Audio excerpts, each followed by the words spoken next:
할렐루야. 오늘 금요일 기도도 되지만은 이제 사순절 네 번째 시간으로 함께 은혜를 나누려고 합니다.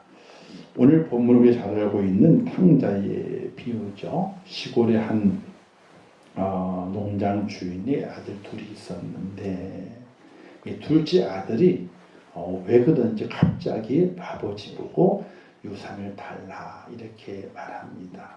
그래서 아버지는 속이 상했지만은 결국 그 아들의 요청대로 그가 나누어 받을 유산을 다 그에게 이제 나누어 주게 됩니다. 둘째 아들에게만 주었을까요? 첫째 아들에게도 주었을까요?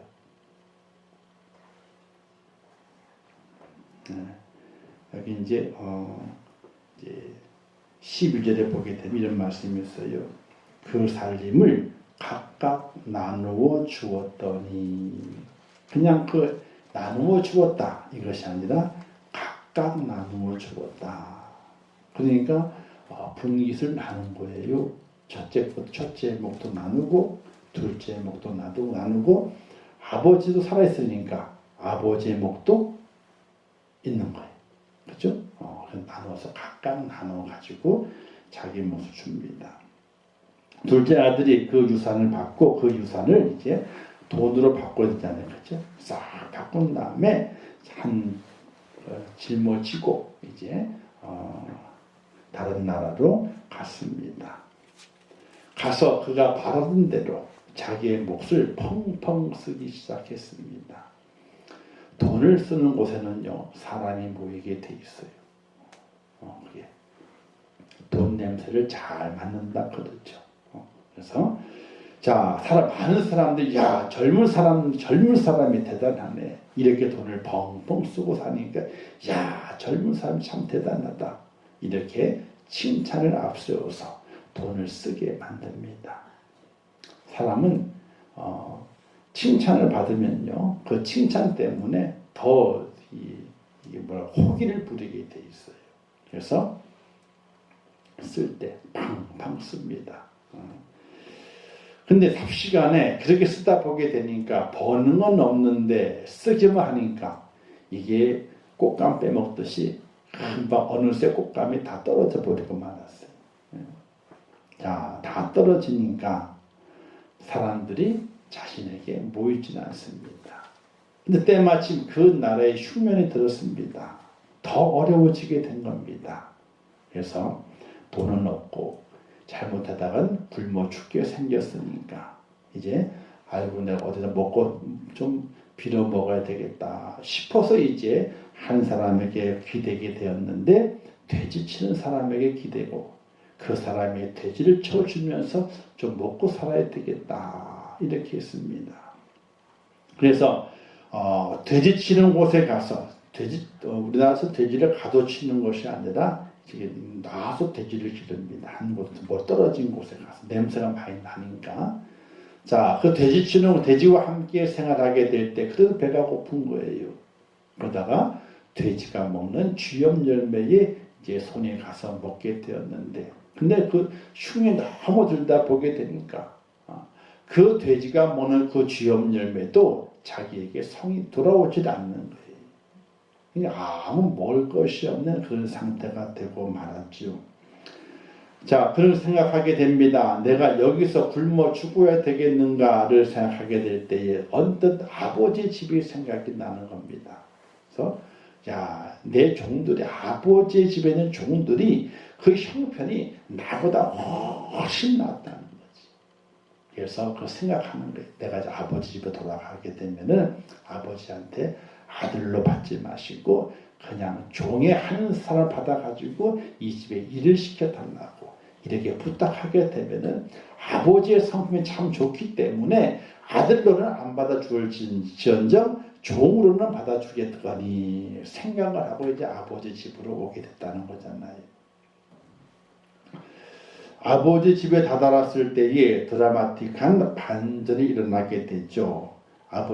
분노한 아버지가 둘째 아들을 몽둥이로 때리고 내어 쫓을 것 같았었지만은 그러나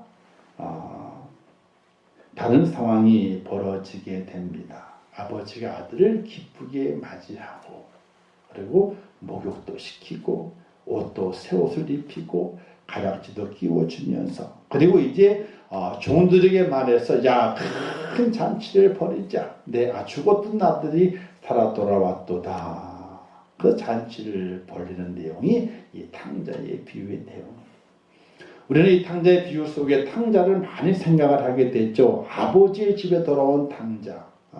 굶어 죽을 지경에서는 그가 아버지의 집에 돌아왔다. 이런 양이 돌아왔다. 하나님이 기뻐하신다. 이런 식으로 우리가 탕자의 비유를 많이 들었습니다. 이 탕자의 비유는요. 탕자의 초점이 맞춰져 있는 것이 아니라 첫 번째는 아버지에게 초점이 맞춰지게 돼요.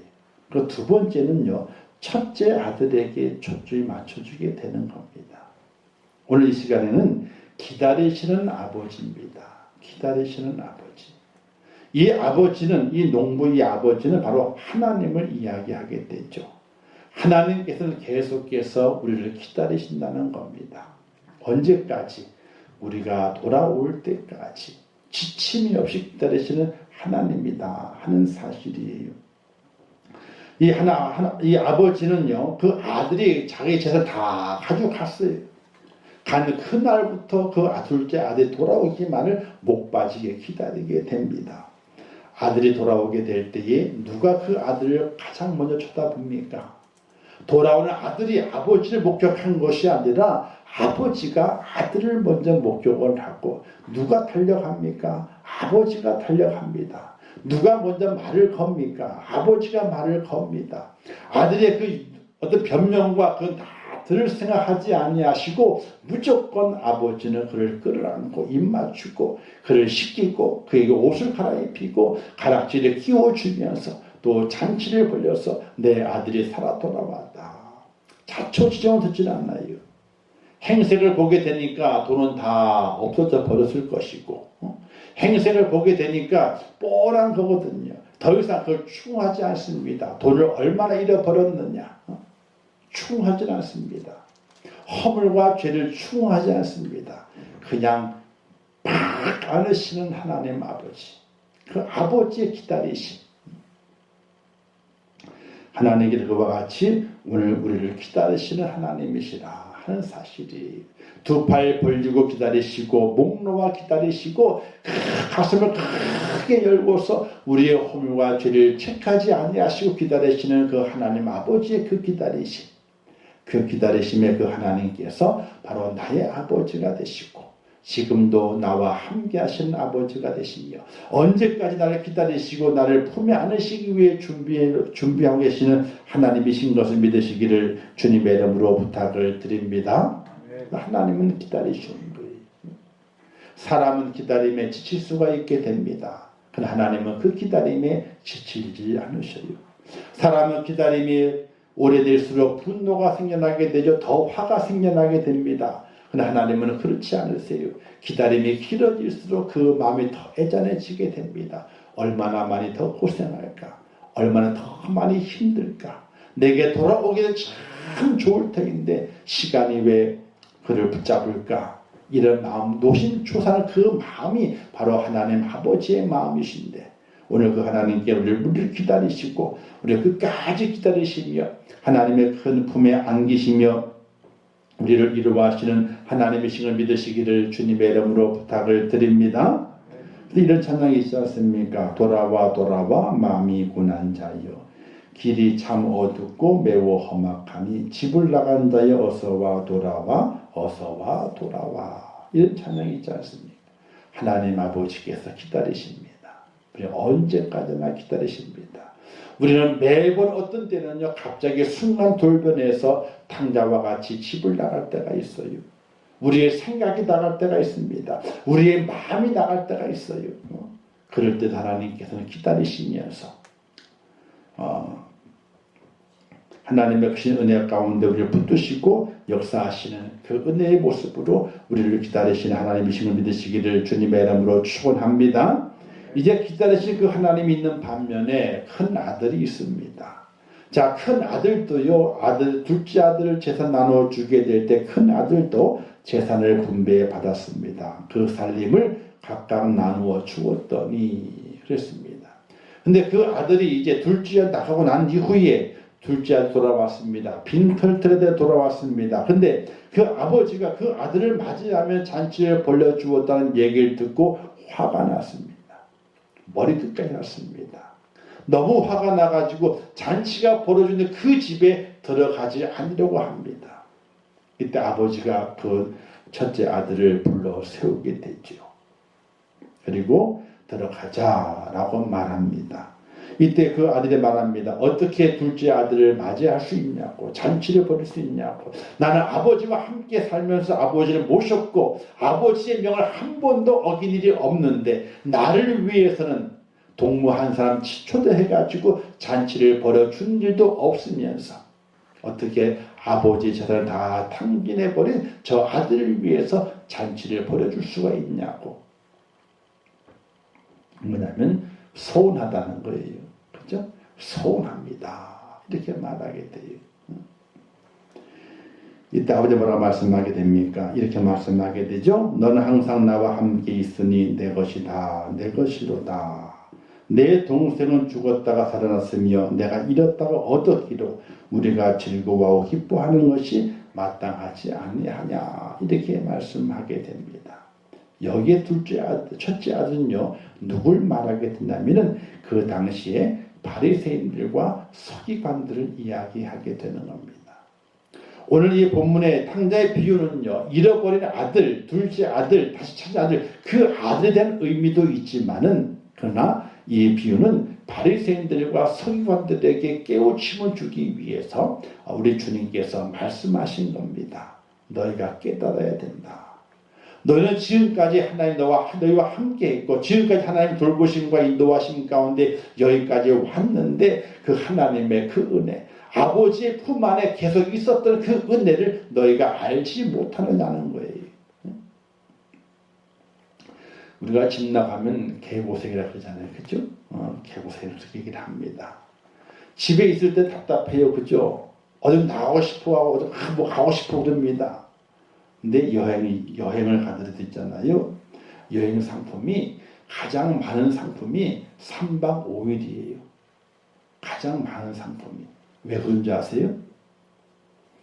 낯선 곳에서 3일 자잖아요. 그때부터 실증이 난대. 아니 짜증이 나기 시작한대. 왜냐하면 빨래도 쌓이지. 빨래도 하긴 했지만은 어떻게 돼요? 간단하기 때문에 찜찜하지. 또 뭔가 이렇게 음식도 3일이 지난 다음부터 잘 맞지 않으려 그러지.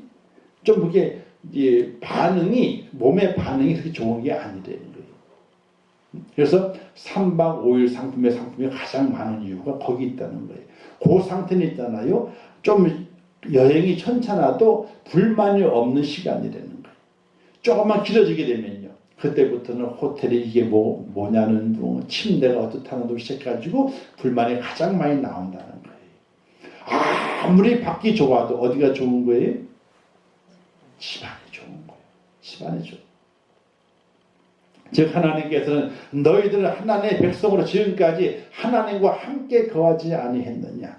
그 하나님과 함께 거하는 그 축복이 얼마나 축복인지 깨닫지 못하고 너희가 불평과 불만하며 하나님의 뜻을 저버리고 그 마음을 헤아리지 못하는 너희는 반성하고 회개해야 된다. 다시 너희가 하나님께 진짜 돌아와야 된다 하는 메시지를 전하고 있다는 사실입니다. 즉 이 첫째 아들은요, 둘째 아들만 보면서 화를 냈던 거예요. 왜? 아버지 재산을 다 잃어버렸잖아요. 창기와 놀면서 허비해버리고 말았잖아요. 근데 뭘 생각하지 않았습니까? 아버지의 마음을 생각하지 않았어요. 아버지의 마음을 생각하지 않았어요. 아버지의 그 마음은 나간 둘째 아들 돌아오기를 학수고대하는 그 마음인데 아버지의 그 마음을 헤아리지 못하고 단지 둘째가 행동했던 것들에 대해서만 화가 나는 거예요. 화가 나는 거예요. 그래서 바리새인과 서기관들은 어떻게 했습니까?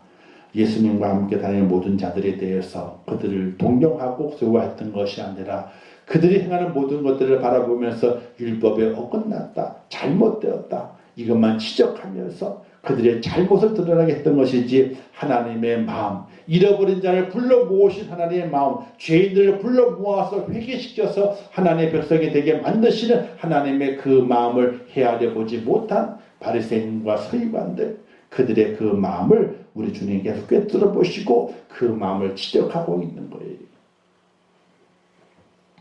집 안에 있는 자가 편한 거예요. 편한 거예요. 그 편함을 알지 못하고 우리는 잘못되게 되게 돌아온 자, 잃어버린 그 아들 돌아오는 그를 향해서 우리가 화를 내고 그들의 잘못을 지적한다는 것은 하나님의 마음을 제대로 알지 못하는 어리석은 행동이라 이렇게 말할 수 있게 되는 것입니다. 오늘 우리 그리스도인들은 하나님의 마음을 제대로 알 수 있는 하나님의 사람이 되게 될 때에 하나님께 기쁨을 돌려드리는 자가 될 수가 있습니다. 하나님의 마음이 어떤 마음일까요? 하나님의 마음은 기다리시는 마음, 돌아올 때까지 끝까지 기다리시는 마음, 어서 돌아와라, 어서 돌아와라, 기다리시는 그 마음이 하나님의 마음입니다. 스코틀랜드의 한 사경에 참석했던 한 젊은이는요, 집을 나온 후에 10년 동안 한 번도 집에 연락을 하지 않았다는 거예요. 근데 집회 중에 자신의 죄를 깨닫고 집으로 돌아가기로 결심을 하였답니다. 집에 도착해 보니까 늦은 밤인데 대문이 활짝 열려 있고 등불이 환하게 켜져 있었다는 거예요.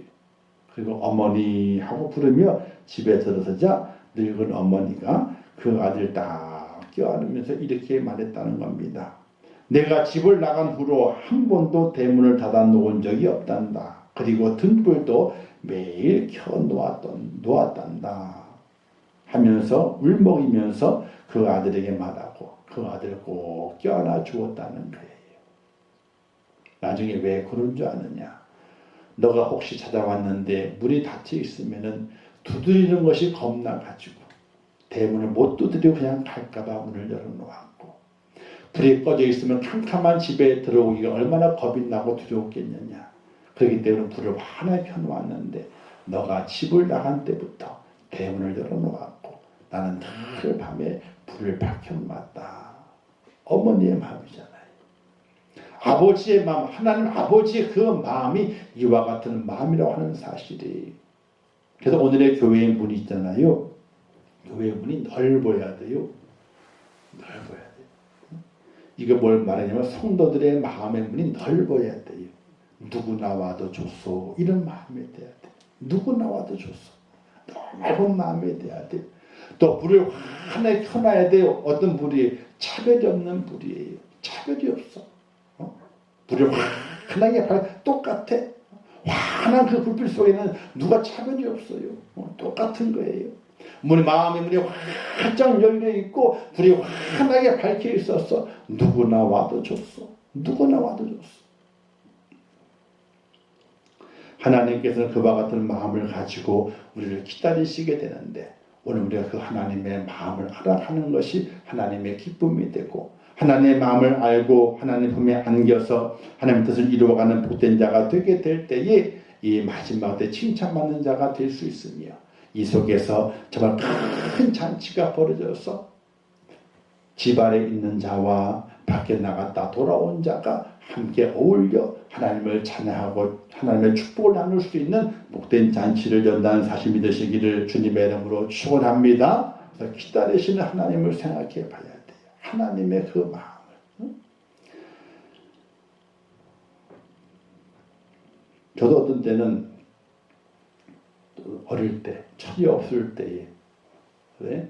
친구들과 어울리기 좋아하고 놀기도 좋아하고 그래서 어릴 밖에 나갈 때가 있죠. 그래서 밤늦게 이제 돌아올 때가 있어요. 친구들이 들어가지 말래. 야, 밤새자, 그냥 밤새자, 그래요. 저도 그럴 마음이 있지. 밤새 놀 마음이 있어요. 근데 언뜻 생각하게 될 때에 부모님의 마음을 생각해 보는 거예요. 왜냐하면 아버지는 늘 잤어. 내가 들어오든지 말든지 상관없이 잤어. 근데 어머니는 다 깨어있는 거야. 어디서? 방에도 안 들어가시고 거실에서 다 깨어있어. 쪽잠을 웅크리고 자고 있는 거야. 아니 자는 게 아니지 웅크리고 있는 거지. 누가 안 들어와가지고? 자식이 다 안 들어왔다 이거야. 자식이 다 안 들어왔대. 그걸 몇 번 하니까 저희 누님은 공부한다 늦게 오는 바람에 늦게 왔거든요. 기다리는 거예요 보니까. 저는 노느라고 늦게 들어갔는데 그걸 생각하게 되니까 밖에 친구들이 아무리 꼬셔도 제가 그랬죠. 야 임마 놀긴 놀아도 마 잠은 집에 가서 자야 되는 거요. 집에 가서 자야 되는 거요. 그러면 저 혼자 집에 찾아들어. 옛날 얘기지만은 고주망태가 됐는데도 집을 찾아 들어오더래. 집을 찾아 들어오더래. 왜? 엄마가 기다리거든. 내가 안 들어가면 꼬박 밤을 새거든. 그러니까 내가 그래도 들어가는 거야. 들어가는 거야. 그러면 그때서야 저를 다 눕히고 저는 기억이 없지 눕히고 그리고 이제 다 치닥거리 하고 그리고 이제 조금 잠을 붙이시는 거예요. 그게 어머니의 마음. 우리가 믿음의 길을 걸어갑니다. 하나님 믿습니다. 걸어가잖아요. 참 좋죠. 근데 그냥 달려가는 것이 아니라 하나님 믿습니다. 그냥 달려가는 것이 아니라 하나님의 마음을 좀 헤아려 볼 수 있는 그런 믿음의 사람이 된다면 얼마나 하나님이 기뻐하실까. 자, 바리새인들과 서기관들이요 믿음이 없는 게 아니죠. 그들이 믿음이 너무나 좋고 너무나 그들의 말씀을 잘 지키기 때문에 그 당시에 그들이 많은 유대인들로부터 추앙을 받는 사람들이었어요. 인정받는 사람들이었어요. 그러나 그들은 하나님의 마음을 잘 몰랐어요. 기다리신 하나님의 마음, 죄인을 기다리시고 연약한 자를 기다리시고 집 나가서 방탕한 자를 기다리시는 하나님의 그 마음, 아버지의 그 마음을 그들이 몰랐어요. 오늘 우리가 살아가면서 믿음의 길을 걸어가게 될 때에 누구의 마음을 알아야 돼요? 하나님의 마음을 알아야 돼요. 하나님의 마음 어떠실까? 하나님의 마음. 내가 이러면 하나님의 마음이 어떠실까? 내가 이렇게 하면 하나님의 마음이 어떠실까? 그 하나님의 마음을 기쁘시게 할 수 있는 축복자가 된다면 그는 누가 보더라도 신실한 믿음의 사람이요. 누가 보더라도 천국 백성이요. 하늘의 시민권을 따놓은 축복자인 것을 인정할 수밖에 없다는 것이에요. 사랑의 성도 여러분, 하나님의 마음을 꼭 깨달아 가시면서 정말 하나님은 나를 기다리시는 분이고 우리를 기다리시는 분이고 우리의 모두를 기다리시는 분인데 우리가 그 하나님의 마음을 알아서 하나님의 마음을 기쁘게 해드리는 하나님의 자녀의 모습으로 우리가 꼭 세워지자 하는 지혜로운 자의 모습으로 주의 뜻을 잘 감당하는 복된 여러분 되시기를 주님의 이름으로 부탁을 드립니다. 기도하겠습니다. 하나님 아버지 은혜를 감사합니다. 오늘 탕자의 비유를 통해서 하나님 말씀을 깨닫습니다. 우리는 탕자가 돌아온 것 참 기쁘다고 생각합니다. 그러나 첫째 아들은 탕자가 돌아왔을 때에 화를 냅니다. 그 기쁨에 동참하지 못합니다. 그 이유는 다른 것에 있는 것이 아니라 그 둘째 아들 자기 동생이 아버지의 재산을 다 잃어버렸던 것 때문이었습니다. 그러나 아버지의 마음은 그것이 아니었습니다. 자신의 재산을 다 잃어버린 것이 문제가 아니라 그 아들이 돌아온 것이 기쁨이고 돌아온 것이 그 마음을 기쁘게 한 것임을 우리가 깨달아 보게 될 때에 첫째 아들도 아버지의 그 마음을 알아서 아버지의 그 마음과 같이 그 기쁨을 갖기를 원합니다. 아버지 하나님이여, 저희들은 어떤 자입니까? 둘째 아들입니까? 첫째 아들입니까? 하나님 저희를 붙잡아 주시어서 하나님의 마음을 알고 기다리신 하나님의 그 마음을 알아 하나님의 마음의 기쁨을 돌려드릴 수 있는 하나님의 백성이 될 수 있도록 은혜를 베풀어 주시옵소서. 사순절의 시간을 보냅니다. 하나님을 생각합니다. 하나님의 마음을 깊이 깨닫게 하시고 하나님의 마음을 알아 그 마음을 기쁘시게 하는 믿음의 사람으로 저희가 설 수 있도록 인도하여 주옵소서. 그래 우리의 말과 우리의 행동과 모든 것이 하나님의 기쁨이 될 수 있도록 하나님 도와주시옵소서. 사순절의 시간을 보내면 더 은혜 받기를 원하고 거룩해지기를 원하고 경건해지기를 원하고 하나님께 더 가까이 가기를 원합니다. 저희를 붙들어 주옵소서. 예수님의 이름으로 기도하옵나이다. 아멘. 하늘에 계신 우리 아버지여, 이름이 거룩히 여김을 받으시오며 나라에 임하옵시오며 뜻이 하늘에서 이룬 것 같이 땅에서도 이루어지리라. 오늘날 우리에게 일용할 양식을 주옵시고 우리가 우리에게 죄 지은 자를 사하여 준 것 같이 우리 죄를 사하여 주옵시고 우리를 시험에 들게 하지 마옵시고 다만 악에서 구하옵소서. 대개 나라와 권세와 영광이 아버지께 영원히 있사옵나이다. 아멘.